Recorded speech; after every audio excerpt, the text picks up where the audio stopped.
Well, hello, everyone. It's your girl, Gabrielle. Welcome to a brand new episode of Hot Topics. So, today is another special episode of Hot Topics. We are live streaming right now because we are continuing our homeschooling week, so to speak. Um, Depending on when you're watching this, on December 16, 2021, we had our second Homeschooling 101 virtual panel. It did pretty well. And thank you for all those who attended, by the way. And if you still want to watch the if you want to watch the replay, excuse me, yeah, you can. You can watch the replay right now. It is playing on our Facebook page and it is playing on our YouTube channel. So definitely check it out if you haven't seen it already. But yeah, so we are continuing our theme, which is homeschooling. So, of course, naturally, the title of this episode is, let me get my little banner here, Homeschooling, Part 4. You can see the other 3 parts again on our YouTube channel and on Facebook. So we're continuing this theme of homeschooling. We wanted to get this message out there and definitely share this information. And of course, information is gold. So we definitely want to share this information with you.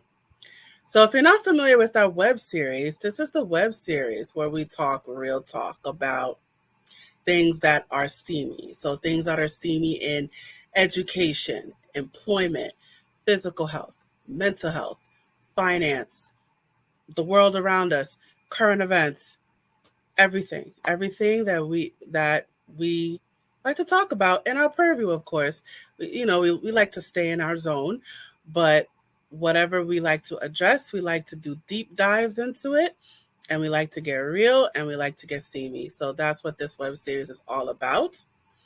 And I look forward to having this conversation about homeschooling again.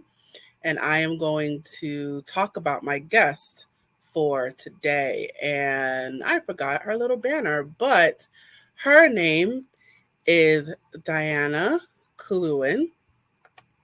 And let me just make her banner real quick. Diana Kluwin. Okay, there it is.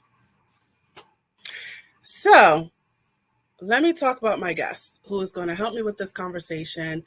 I have yet another person who wants to talk about her homeschooling journey, and I am so looking forward to this conversation, and I hope you are too. So my guest today is Diana Kluwin, and I am going to tell you a little bit about her. So, who is Diana Kluwin? Let me tell you who she is. Diana Kluwin is the founder and head of Willow Ridge Academy with 16 years of homeschooling experience, specializing in encouraging families to exit government educational institutions. Diana is also a certified instructor with the Institute for Excellence in Writing, copyright, equipping students to be confident communicators, writers, and thinkers. Diana believes children are never behind schedule because they learn at their own pace and in their own way. They are special and uniquely made, and they should be treated as such. Diana will continue to provide an environment where parents are free to educate. In her free time, Diana can be found at the stables with a cup of coffee and a good book in hand, while her youngest rides her black beau, Wonder. It's so romantic. All right, so I'm going to bring her to the stage right now. Hi, Diana. How are you doing today? I am well. I love you. You are so cute. I'm cracking up over here with this. It's so romantic. Yeah, only it was that Girl Amaretts every day. Of course, of course. All right, so let's do it. I'm looking forward to hearing your homeschooling journey. So please delve right in. Well, our homeschooling journey pretty much started similar to what people are going through today with COVID. We were kind of forced into it. We had our oldest, we had moved, my husband and I had moved school districts, and the new school district, we went from a school district with, they were number one in the district, to a different district with number one in the district as well. And we quickly realized that just because they say number one in the district does not mean that they're getting equal education from both of those top district schools.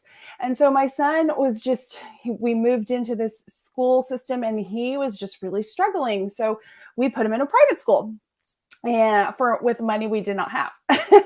So we put him in this private school. He flourished the first couple years, and then we just kind of hit a roadblock.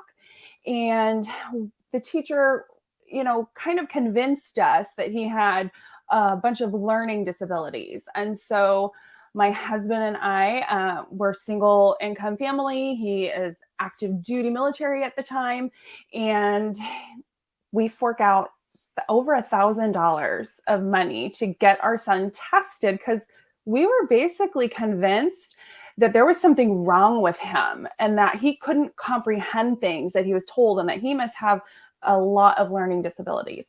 So we went through this exhaustive process of getting him tested, and the overall outcome of that was basically we felt like, okay, well, the school that we're forking out $700 a month to with 6 kids in the class no longer they don't have the time to work with him.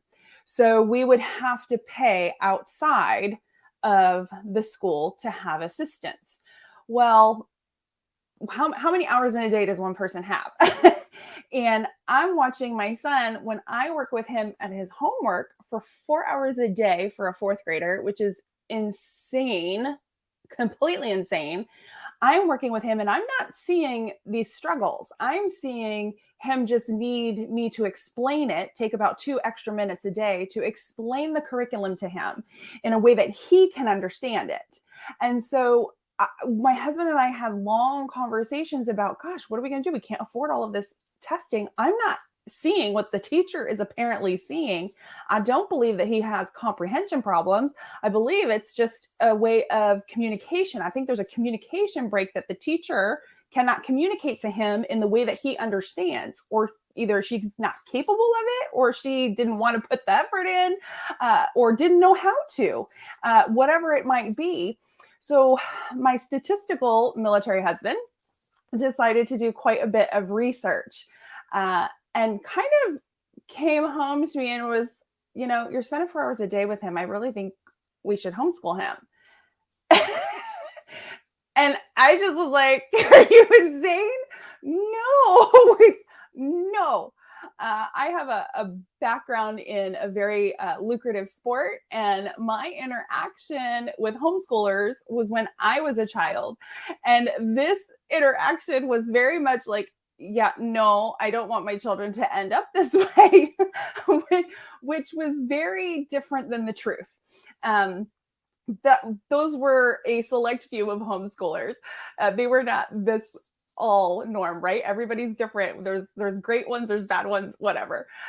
So we decided that we would kind of give this homeschool little research. And my husband, I'm so thankful for him, because, he addressed the benefits of it, but he also addressed his concerns in me. Like, is this something that you can follow through on? Are you going to be able to follow through? Like, I'm concerned that you're going to start and in a month you're going to give up. And I know some people are like, oh my gosh, that's so mean, but it really wasn't. I mean, we had a very truthful discussion about our concerns. Like, this is a huge change for our family, for me to homeschool. And at the time we only had our one son. And then we had a baby, and I had 2 kids at home. So we ended up deciding to bring him home And within all of the struggles, we had a lot of struggles.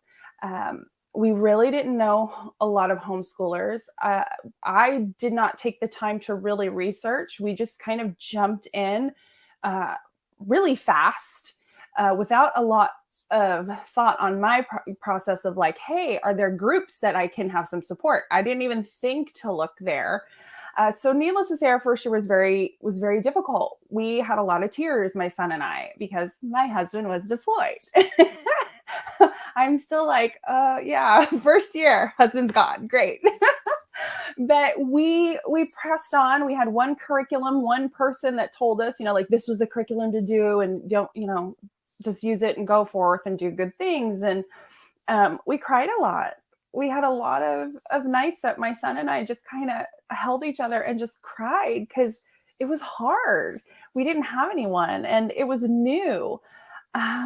But through those struggles and through those tears, we really got to know each other. And I got to know how he likes to learn. I learned so much about him.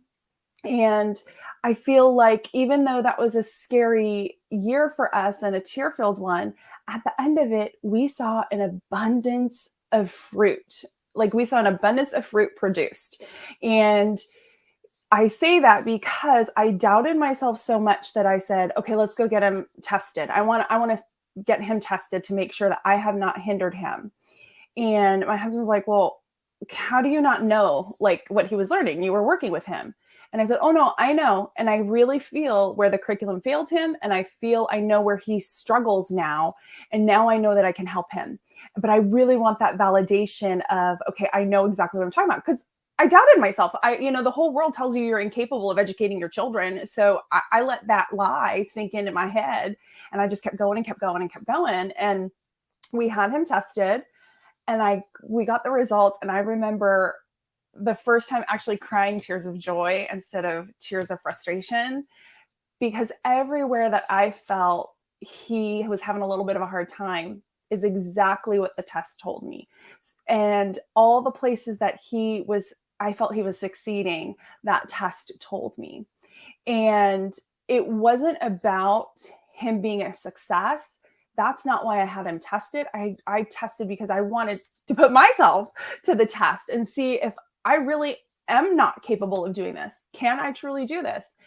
And I look back on it now and I think that was the stupidest thing, because like nobody needs to tell you you're capable or incapable of being a parent to your child. Like that's my child. But I needed it then. And he actually tested higher than he did from the private school. And so it was just kind of for me, we're a family of faith. So it was for me, God kind of going, quit doubting yourself. You got this. So now my daughter knows nothing but homeschool. So my son's been in everything, public, private, and homeschool. And now my daughter, she's my youngest. She's a junior in high school now. She might graduate early. And we're loving it. I wouldn't go back. So that's the short version of our homeschooling entry. Well, thank you so much for that. So in our preliminary interview, you brought up the costs of private school compared to homeschooling. Do you mind going into that a little bit, or a lot, or however much you wish to share? Well, so for us, we did public school. It was free. It was free in the sense it was out of pocket, but it cost a lot as far as just not being the right education for our child. And then we went into private school, which was, now mind you, my son is 24 now. Okay. So please don't do the math and find out my age, but he is 24 now. We graduated him. He's off of the work field, has a desire to become a chiropractor. And we're just, he's working full time, and we're just really proud of the decision that he has made. But back then, when he was in 5th grade, it was like $700 a month for a private education that really was not addressing my son's needs. So we went from $700 a month to the first year, which was my most expensive. So I just want to let you guys know, I bought the curriculum my friend told me to buy. She wasn't even really like a friend. She was just somebody I knew that homeschooled. And I bought her curriculum, and that curriculum cost me $1,300 for the entire year. That included all my lesson plans, all of my textbooks, all of my son's reading books, everything the teacher needed, like a 3-ring binder like this. It was just like filled with papers and tabs, and like everything was done for me. So I went from $700 a month to $1,300 a year. And that really was my most expensive, probably until this year, maybe last year. And that's only because I chose to spend more money.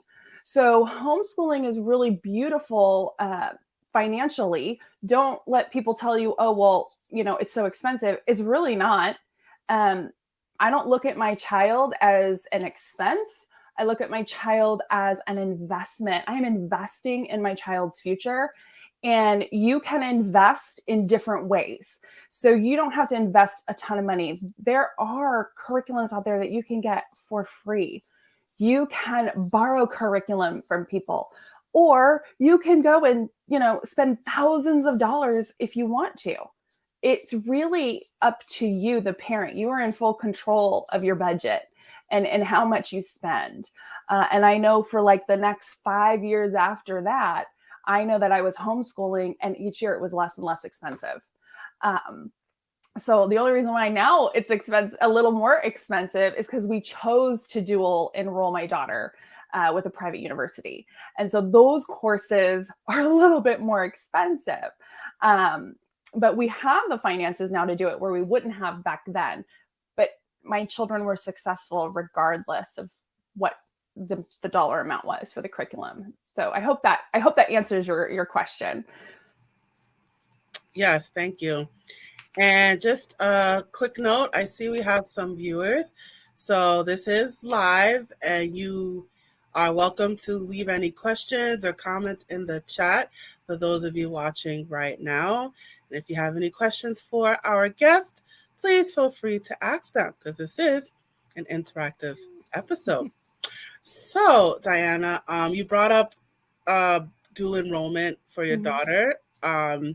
I find that interesting that you didn't just stick strictly to homeschooling. Do you mind going into that? Sure. I don't think it's a step away from homeschooling to dual enroll.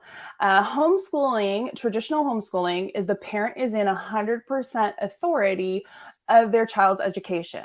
What that means is I pay the bill, I make the choices, I decide what my child learns.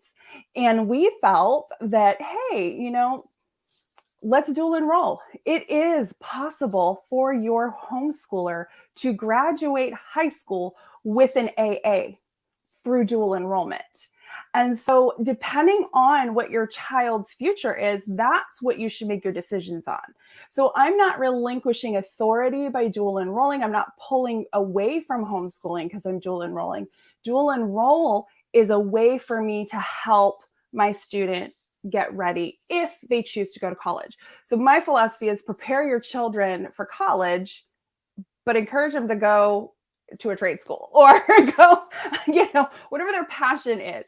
But I'm always going to prepare my child for more than maybe what they want. So that way, no matter what, they change. They want to do something, one day they want to be an FBI agent. And the next day they want to be, like a supermodel or something. So they change their minds. And so I want to make sure that no matter where their mind goes and what choices they choose to make as they get older, that they're prepared for the world. So yeah, we've liked dual enrolling, short classes, and you get your high school credit and your college credit all at the same time. So we feel that it's a really good benefit for our family, and it might work for another family, and it might not. That's the beauty of homeschooling.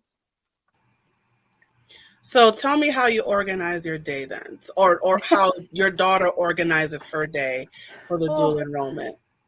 Well, so dual enrollment, they meet once they don't even really meet. It's all done online now. So she just is very independent. So our typical day, we don't really start any academia until probably 10 o'clock in the afternoon. I mean, in the morning, sorry. I don't know what time of day it is.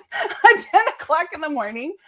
So that gives us our whole morning for whatever we need. So those are life skills. That's, she's straightening up a room, getting things together, feeding all of the animals that we have, anything that needs to be done, laundry, breakfast, Bible time. And then we have my sweet husband built us a one-room schoolhouse in our backyard. So we come out to the schoolhouse about 10 o'clock in the morning. And then she gets started typically with her math. That is the one thing that has been a struggle for her to get complete and to really do an assignment every day. So she starts with that. She starts off with the one thing that she has a hard time completing in the beginning of the day. And then she really is at this point, as a high schooler, she's 100% independent. I rarely have to do any instruction or keep on her. And so she just works the process. She looks at her lesson plan. I use an online lesson plan creator, and it's mapped out for the entire year. So she just goes in, sees what her assignments are, and she works through the process. Now, her dual enrollment courses, those have really strong due dates. So we just kind of make sure that her and I communicate on a weekly basis. How are you doing? Because I want you to be accountable to turning those in on time. And then anything, for me or your other studies, those are secondary, just because in the homeschooling world, you do have a little bit more flexibility. But your college doesn't follow your personal, time schedule. So you want to honor that instructor. So I make sure that she honors that instructor well, and that she always turns in those assignments. And it's just a matter of communication. And then we're typically done about 2 or 3 o'clock in the afternoon. And she has about 6 to 7 courses that she takes. And then we usually break somewhere in between for lunch. We usually take an hour lunch together. And then if she needs like a little, mental break or whatever, she'll just go out and play with the dogs for a couple minutes, or, go do something in the house. But she's very independent. I don't have to plan out my whole day for her. Thank you, Jesus. Awesome, awesome. So what do you say to people that say, parents weren't trained to be teachers? The teachers went through the actual certification and testing and all that, and you just kind of assume the role. So what do you say to people that challenge your skills? Well, first off, it's really trying to educate people to understand that there's not one way to educate. Parents are also, I'm sorry, but homeschooling education is an extension of parenting. So you can learn all you want, every subject, and get certified. And somebody says, yes, you're a master in that subject, but you'll never be a master in my child. You'll never know my child the way that I do. So I think you can't teach a teacher, and I love teachers, don't get me wrong. Like, I have nothing against public school teachers at all. Private school teachers, I don't have anything against them, but they're never going to be able to put the amount of time and effort to knowing my child and how my child learns as I will. It's far easier for me to learn alongside my child and teach my child how to learn on their own. So me not knowing a subject is not the issue. I can learn any subject. We all have the capability of learning. Sometimes it takes a little longer for some than others. And these are skills that we want to teach our children. We want them to know that, hey, you don't have to rely on other people to teach you everything. You can go ahead and pick up that book and learn on your own. You can research the internet. You can go to the library. You can talk to people who've experienced that on your own, and you can educate yourself. So I think it's a lie that the world wants to tell parents, is that they're constantly incapable, and they're not. Parents are the most capable. They are the best educators for their children. No one loves their children more than a mom and a dad. And we'll invest and we'll sacrifice the most for our kids. So I don't want parents to believe that lie that they're not capable. Their worst day is better than the public schools or the private schools' best day. And I proved that to myself. And I know that parents who are homeschooling now know that their worst day is far better than anything or anyone else educating their child. Interesting. So can you go into how you structured the homeschooling with both of your children? Was it just you and your husband? Did you do a co-op? Did you hire a tutor? Can you get into how you structured the homeschooling? Sure, absolutely. So our first year, obviously, I didn't know about all of those beautiful things called co-ops and support groups. So I was on my own. And I found ways to get my son out of the house, and we did extracurricular activities. My daughter came along. My children are very far apart in years. They're 8.5 years apart. So they're very different. Almost both of them have kind of been almost raised as single children for a long time. But once we became educated in knowing, right, you don't know what you don't know. So when we found out there were these groups called co-ops, we definitely invested in that. And co-ops have their pros and cons, just like everything else in the world. So it's worth looking into. You may find a co-op that's great for your family. You may find one that's not. But we structured ourselves around a 4-day school week. So that way we had that 5th day was our co-op day. So we didn't plan any school on our 5th day. That was our co-op. Typically out here in California, a lot of the co-ops at the time that, my children were doing them were on Fridays. And so we just still to this day do not school on a Friday, even if we're not a part of a co-op. So we would do Monday through Thursday school and go to co-op on Friday, and whatever extracurricular. My son played golf like 3 times a week. That was his sport of choice in the beginning. My daughter is a horseback rider, so she's at the barn all the time. So I was driving around probably as much, if not more than some of the public school moms were, because we just had more opportunity to get our kids exposed to a whole bunch of different things. My son at the time was in Boy Scouts. My daughter currently is in American Heritage Girls. So we had the ability to go out and do those things. We were the primary educators. I only outsourced to co-op, which basically was 1 day a week in whatever class I saw fit. We did with my oldest kind of do a hybrid, but that's a whole nother conversation. And I don't recommend it. I like homeschooling my kids, and I liked getting together with other friends. And then that's how our business came about. Was I had a skill that the moms needed, just like some of them had a skill that I needed. I am not a science-minded mama. I don't like science. I would love it if I never had to read a science book a day in my life. But I had moms who loved science and would do labs with my kids. And I would teach their kids how to write. And I would teach, English, language arts. I would teach them grammar. I would teach them writing. We would discuss vocabulary. I would teach them how to edit their work. So, it takes a village. We had that opportunity to do that. And they morph as you go on. These opportunities just create themselves sometimes. Awesome. So you mentioned that you are a woman of faith, and your family is of faith. So I'm wondering, how much did that play into your decision to homeschool? Oh, that's a great question.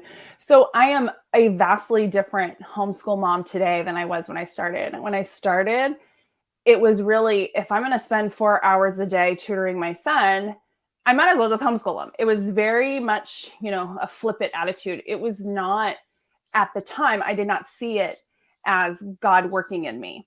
Now I look back and I realize that the only way I was ever going to do it is when I felt like somebody else was failing my child. And I got a little cocky. So I think God provided that opportunity for us. But the homeschooling mom that I am today is, I know for a fact that this is like what God wants for our family. And I know that he's called me to do this. And I feel because we are a faith-based family, I get the opportunity to really make sure that what my child is learning aligns with our faith. I don't have to have that contradictory conversation. I don't have to have my son come home and tell me something that we know is not true, I have to kind of like break this down because somebody else has instilled an ideology in him that I don't want him to agree with. I don't mind my children knowing different beliefs, but I want them to know the truth. And so that's how we present everything to our children, is that, everything is biblical for us. We do present the Bible as our primary resource. That was not how I started, but I have grown. I've grown in my faith. I've grown in homeschooling, and I want my children, I'm more concerned about my child's character than I am about their chemistry test. And so I want my children, my biggest want and desire for them is not to be a doctor or a lawyer. I want them to be that person when they see a homeless person who's hungry, that they just kind of walk into McDonald's and buy the person a meal and just tell them that God loves them. I want, when my children have friends that are hurting, that they will cry with them and that they will be encouragers to them. And those are things that nobody but their parents can teach them. It's not putting anyone else down, but that's our role as a parent, is to just really mold our children to just be good adults, great humans. And I want my children to be good stewards. Awesome. So now I'm wondering about how your children's peers saw them as homeschoolers. Like how did their friends see your children, if my words are coming out right? Basically, Yeah. how was the relationship with their peers, and how did their peers react to them being homeschooled, if they knew at all? Yeah,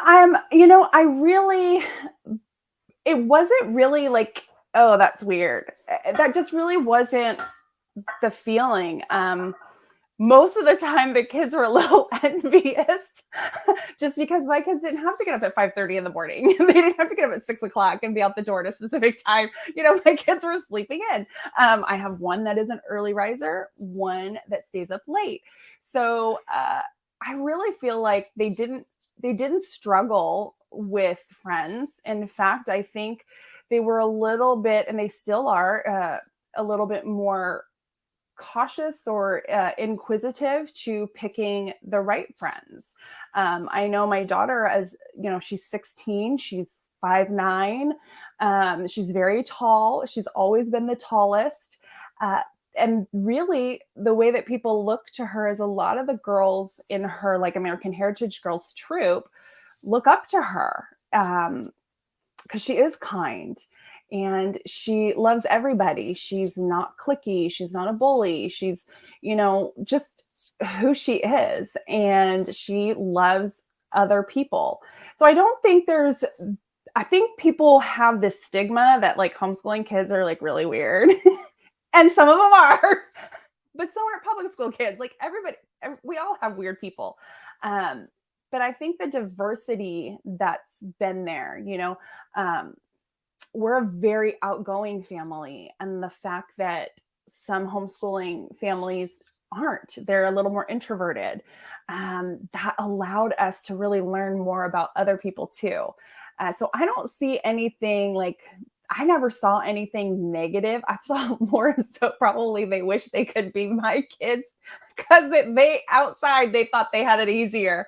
And my son would be the first person to be like, you don't know my mama. Like, don't. Like, there were times where he's like, can you please send me to public school? Because they were way easier on me than you are. Oh, man. I can imagine that. No, I'm serious. Like there were times where he was like, please, mom, can you send me there? They're like so much easier on me. I'm like, no, not going to happen. I'm like, this is a mama you got. This is a mama that's going to raise you.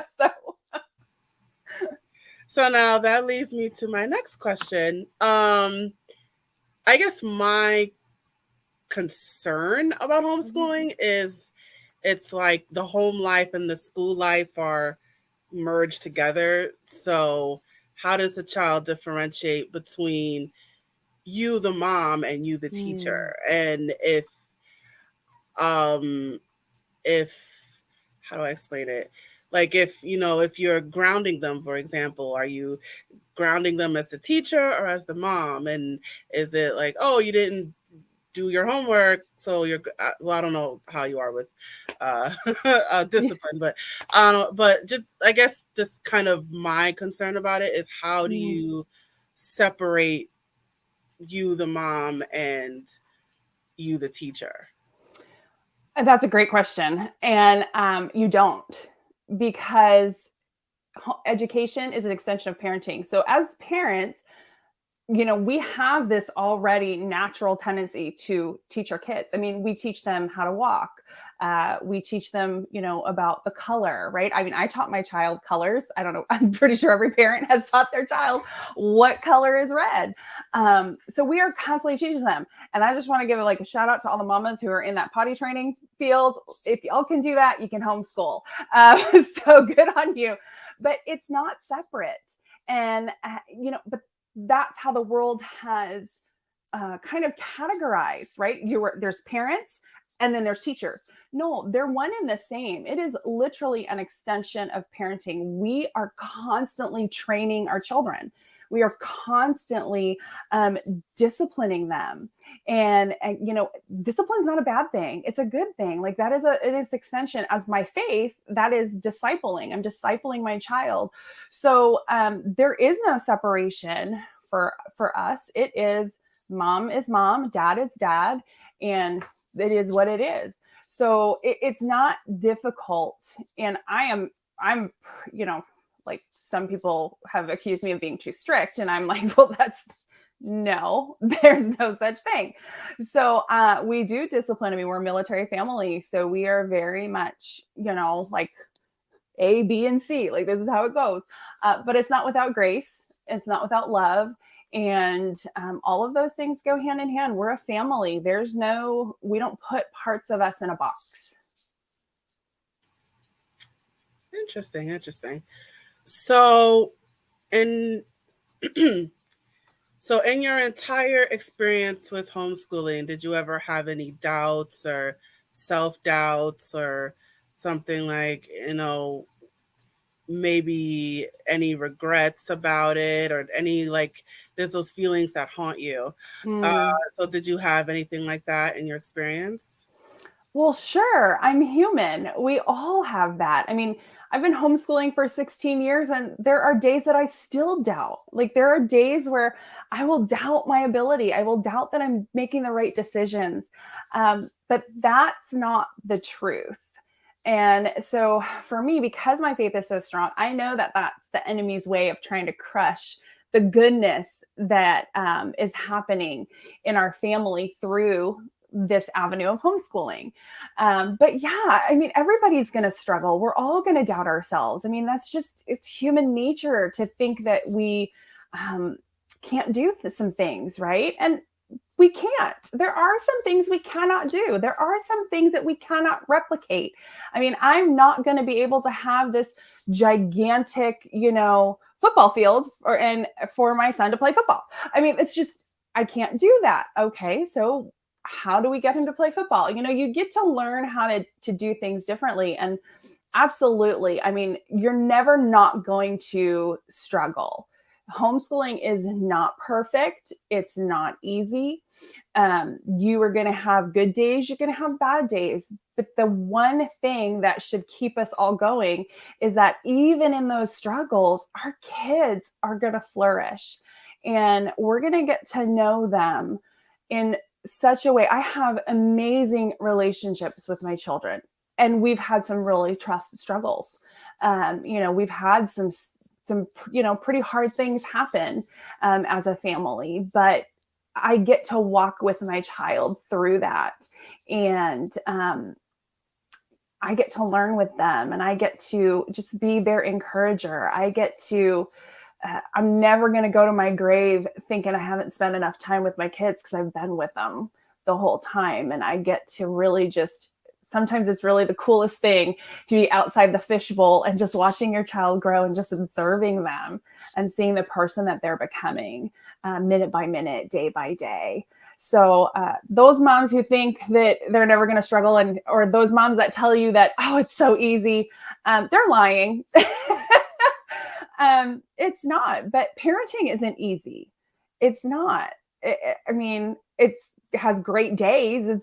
It's wonderful, but it's hard work. That's reality. And if a parent is willing to put that hard work in, those days of doubt and those days of struggle and those days of, this curriculum sucks and I don't know what I'm doing and I don't know why I'm using it, you can go, yeah, we're going to pitch it and we're going to try something else. So just know that no matter what you're doing, and no matter how many bad days you have, those are minor compared to the good days. And we shouldn't focus on those too much. We should learn from them and move forward. But yeah, I think I answered your question. Did I go off on a tangent on that one? I'm sorry. That's okay. That's okay. So now another concern that I have is, I don't know, I feel like, and maybe I'm wrong, I feel like they're being cut off from the world somehow. Yeah. And that it's just this bubble that you form around them, and they're in the home most of the day, and they don't know like current events, they don't know what's going on outside, because all they know is what you teach them, and they're kind of blocked off from their peers, or there's certain people, or they have predetermined friends, so it's, I guess that's a fear that I have is, these kids are being cut off from the world and they don't know what's going on around them, and all they know is their family, is their house. And so can you talk about that? Can you tell me why my fear is irrational, or maybe it's not irrational, or tell me to go to hell, whatever it is. Help me understand, like, are they being cut off from the world around them, and only kind of isolating them from people and the world? Yeah. And honestly, I can see where people would think that. I can see where parents, have that fear and have that concern. I think my counter to that, and I'm pretty snarky, so like I kind of call it like I see it, but there is a level of sheltering that is healthy. So cutting, I think we get concerned with cutting our children off from the world, but we want to do that sometimes. Like, we want to shelter them sometimes as parents. There's things on the TV I don't want my child to see there, and that's okay. But it's not a cut off from that social. Like, I think you're concerned of, like, are they going to get socialized? Are they going to be around their own peers? Well, my response is, I have a 16-year-old daughter. Have you seen some of the 16-year-old girls that are around the world? That's not who my daughter's going to hang out with for the rest of her life. They are children for a small amount of time, and the influences that I want for them are not necessarily society's version of a 16-year-old girl. And she's going to be an adult forever. So I want my children to be around all ages. I want them to have interaction with children younger than them, with children older than them. I want them to be able to be in a room with adults and be able to have a conversation. My children have been able to do that at a very young age, not because of homeschooling. That is not about education. That's about how you parent. So if you're that parent, that fear that you might have is that you're going to cut them off from the world, you're going to work exponentially harder to ensure that that does not happen. that's just going to be the thing that you're going to make sure, like, I don't want to cut them off from everything. Like, I don't want to do that. So you're going to provide them with the environment that you want in their life. My environment, how I choose to have them interact in the world, might look different than yours. But the fact is that you're going to do what's best for your children. So I never had my child, like, homeschooling's not, don't let the home part of the homeschool think that it's in home. My children have done education at the beach. We have done beach school days. We go to the beach with friends and everybody sits around and, oh, what's your latest literature book? Okay, you guys have to read, a couple chapters, go play in the water, come back. You have families who travel the world and homeschool. I've had friends who literally take their RV and go all to the national parks with their kids. So the things that you think are going to get cut off, in fact, are going to be even more available to you because you will have more of that time to do those things with your children.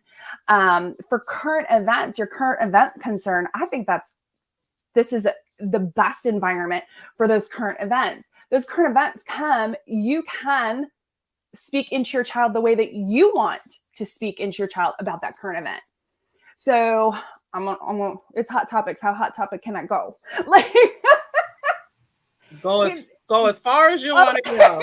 Oh Lord, girl, you just opened up a door. But like, okay, let's just take, for instance, what's happening in the world today. We've got COVID. All right. You have people divided on COVID and the issues of COVID. My personal belief on it might be different than yours.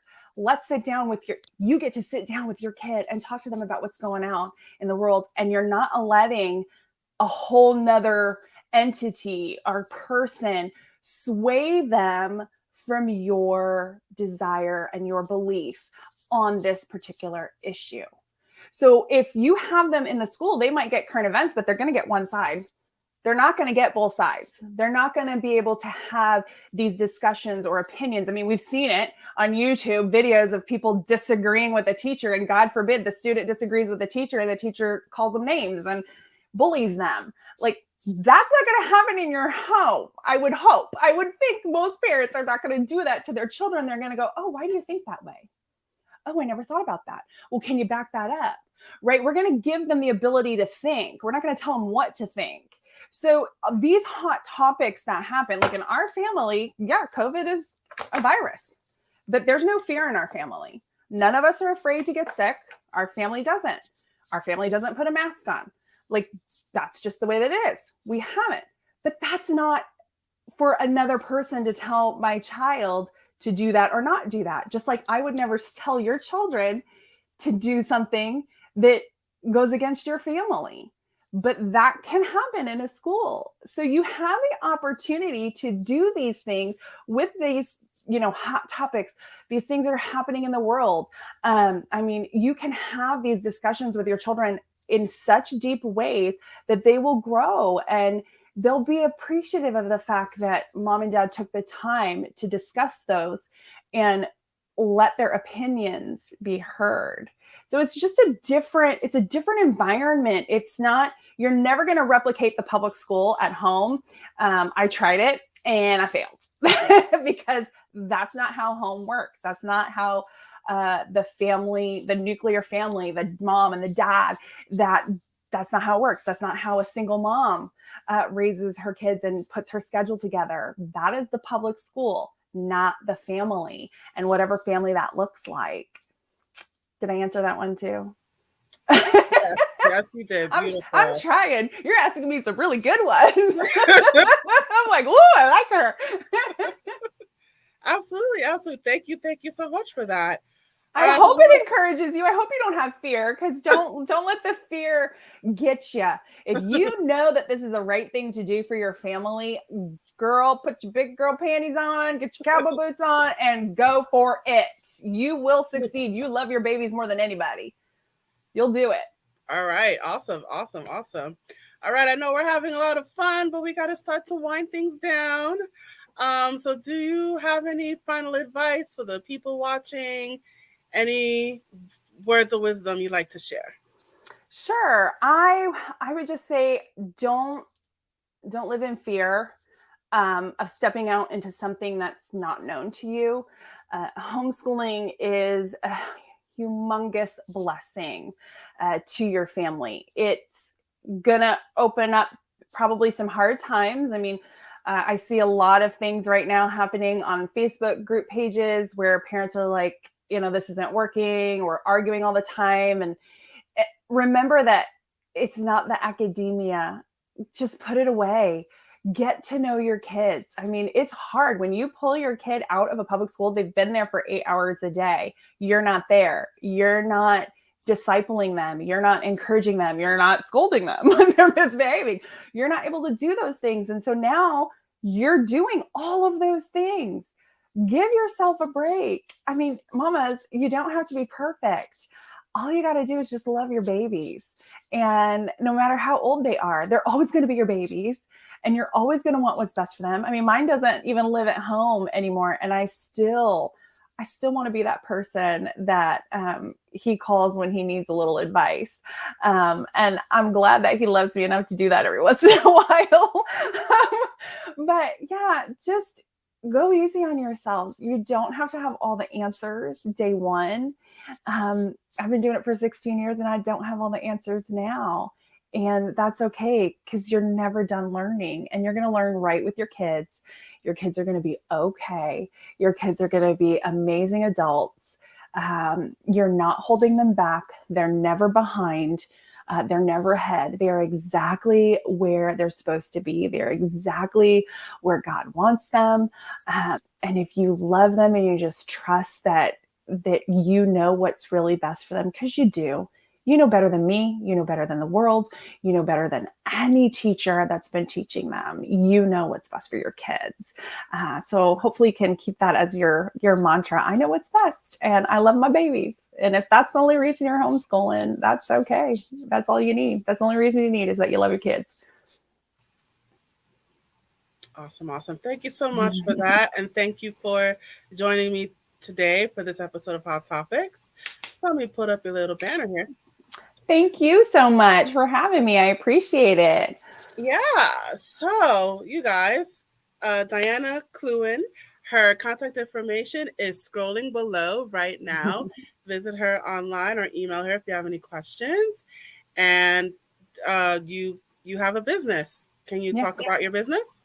Sure. So I started tutoring because, like I had said earlier, there was a need for language arts. I did not realize how many parents were struggling to teach their kids grammar, and how many parents really didn't understand some of the grammar rules, and they really felt like they were failing their kids, and they're not.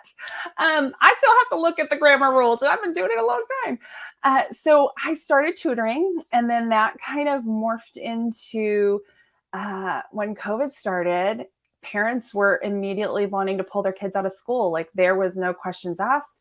They needed help. So I started here in California. One of the ways to homeschool is you become your own private school. And some families don't want to do that. They would like to join what's called a PSP. So it's another private school. It's a private school satellite program. And so that's what I do. So I file that PSA, that private school affidavit, and I count them as part of our private school. And so I counsel them on how to lesson plan, how to choose the right curriculum for their family. Really, they're the lead, and I just kind of assist them and give them some ideas, because I don't ever want to tell a parent what they can and cannot do. They're the 100% authority. So I just want to encourage them to do what they think is best for their students. And then we help with transcripts. They get a diploma, they get a transcript here. We help them with college prep if that's what they want, because there's just so much to do. There's a lot of paperwork to do as they get older, and it can be a little bit daunting for some families. Administration is something that I like to do. I actually find joy in record keeping.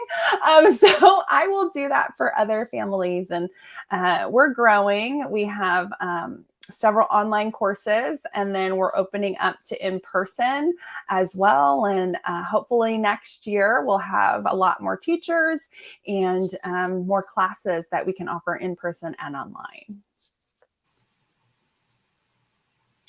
Fabulous, fabulous, fabulous. Think that is such great news. And, I wish you all the best for your business. Oh, thank And, you. fellow tutoring companies, it's all love here. Yeah. So thank you for joining me today. Thank you for your kind words and your insights. Mm. And yeah. Well, So, thank you. Thank you for having me. It was a pleasure meeting you and getting to know you. And I'll be praying for you. I don't want you to have any fear, girl. all You right. got it. You can All do right. Thank it. you. Thank you so much. All righty. I'm going to put you backstage now. And you guys, it's just you and me. So I'm going to put up my little banner here. All right, so we have reached the conclusion of our episode. Thank you so much for joining us today. Please check out our social media for more videos and clips. And don't forget to like, share, and subscribe and follow. Don't forget to follow. Let us know what you thought about this episode by leaving a comment in the comment section below. Whether you are watching this on Facebook, YouTube, or Twitter, please definitely leave us a note, drop a line, let us know what you thought about this episode. And as a reminder, we are A Step Ahead Tutoring Services. If you would like to learn more about us, you can find us online. Our website is www.astepaheadtutoringservices.com. And you can also check us out on our social media. Of course. So not only are we on Facebook, YouTube, and Twitter, but we are also on WhatsApp, Instagram, and Eventbrite. So definitely check us out. And one more thing before I run away.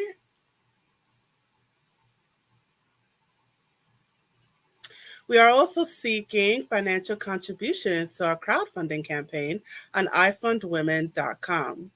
iFundWomen is the go-to funding marketplace for women-owned businesses and the people who want to support them with access to capital, coaching, and connections. So I am going to play a little video that will explain more about that. Hey there, have you heard of us? We're a small team of tutors here at A Step Ahead Tutoring Services. We believe that education and information should be accessible to everyone, regardless of income, race, or creed. We're dedicated to making this happen, but we need your help. Please consider donating to our crowdfunding campaign. No amount is too small. Your donation will allow us tutors to remain employed, offer free and low-cost services, and reach out to families nationwide. With your help, we can tackle the academic challenges of our students and the emotional, mental, and behavioral changes that result from these challenges. As a bonus, we can improve our communities in the process. Support us today. We're a for-profit company. Your donation may not be tax deductible. Please consult a tax professional.